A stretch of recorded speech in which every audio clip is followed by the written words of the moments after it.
Good to meet you, everyone. Thanks, Simon, and thanks for having me.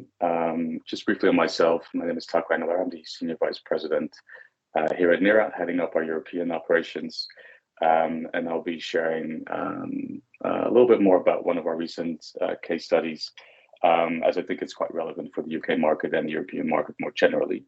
But I wanted to start setting the scene a little bit with some backdrop. I think we all know some of the ambitions that the UK government already set in terms of decarbonising the electricity system and overall the economy. But there are some challenges there.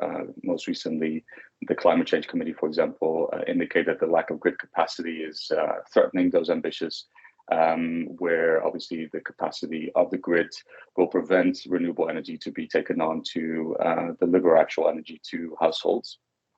We currently have about 600 projects with about 200 gigawatts worth of generation capacity in queue in England, with waiting times of up to 20 years for some of those renewable projects, which is obviously a huge issue. And a lot of companies are looking into that, both from a government perspective as well as a private sector.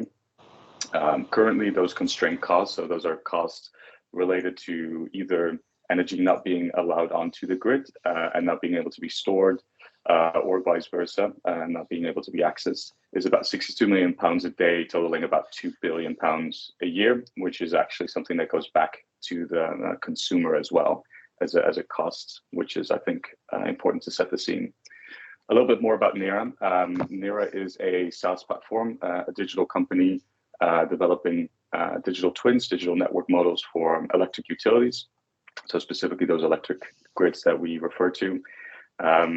Important to note that we started off as a design program, essentially more on a CAD engineering level, meaning that some of the analytics and reporting that we provide really go in depth on a structural level and are engineering grade. We can look at individual assets, individual spans within the electricity grid, but we can also scale that up very easily to hundreds and thousands of kilometers of grids, which is most of what we do, obviously, without actually having to compromise between speed and accuracy within that network.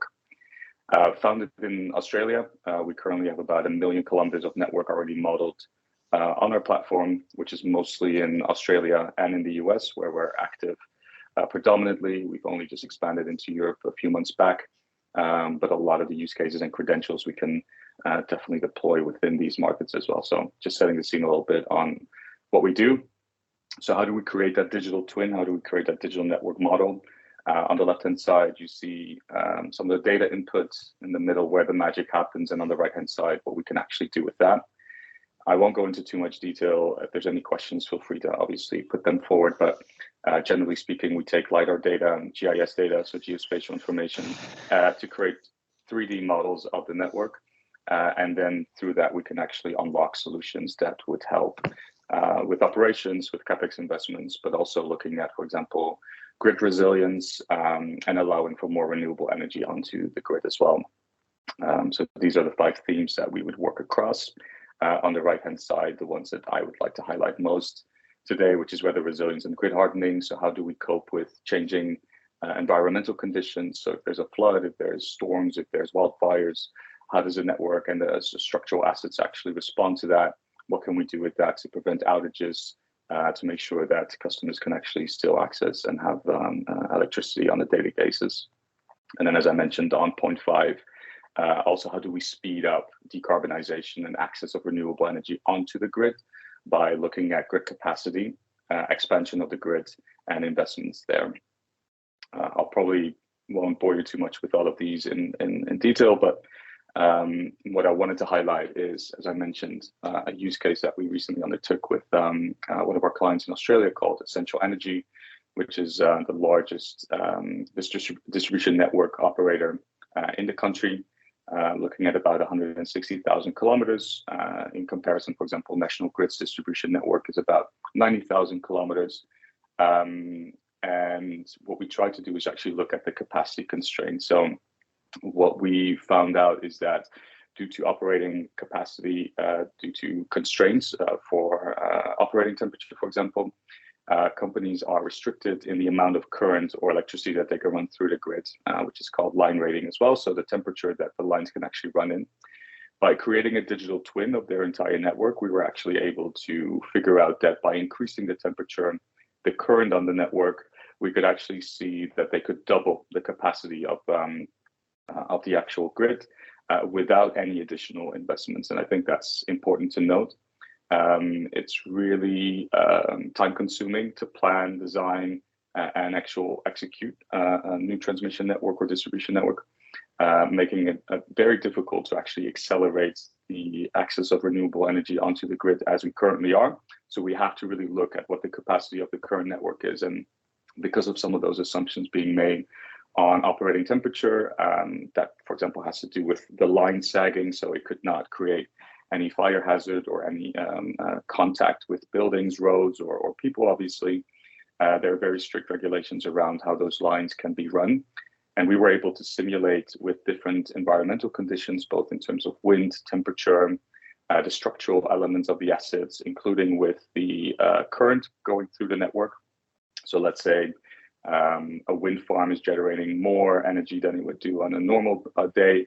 What is the actual impact of that additional current going into the network? And we were able to discover actually that based on the very cautious assumptions, we could actually double the network capacity, which was obviously quite an impactful moment, both for them as a client, but also for the sector more generally, allowing for acceleration without additional investment needed within the network. I don't know how much time I've got left, but maybe I can show people the platform really briefly. Is that okay, John, Simon? Yep, you've got about 2 minutes max, so 1 minute. So yeah, time to do. Yeah, sure. So very briefly here, this is obviously in a demo environment, but you can see the transmission assets here, the simulation components, which we can do manually or obviously set certain scenarios or make it more live with actual feed-in data from sensors or weather conditions, for example. But we can look at the ambient temperature, the wind speed, which actually cools the line, which is important for the transportation of the current as well.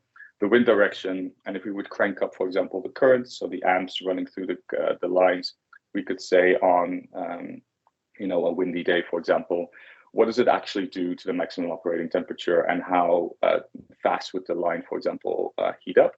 And we can then actually run very detailed analytics for the line rating. What does it actually imply for 5 minutes, 10 minutes, 15 minutes to see if there's actual space for that renewable energy onto the grid and whether or not there's any hazard that would create within that time setting as well. So for example, here, we've got a more detailed overview that there's no clearance infringement. So for example, not any issues with the line coming into contact with roads or vegetation or buildings, for example. But here, due to the increased temperature and the clearance rules, so again, the allowed distance between the line and, for example, the ground, there would be some issues there as well. It's quite technical. I hope I didn't go into too much detail there, but if there are any questions or people wanting to know more, please do get in touch. I think this is going to be quite a important case for the UK and for the rest of Europe as well in terms of network capacity.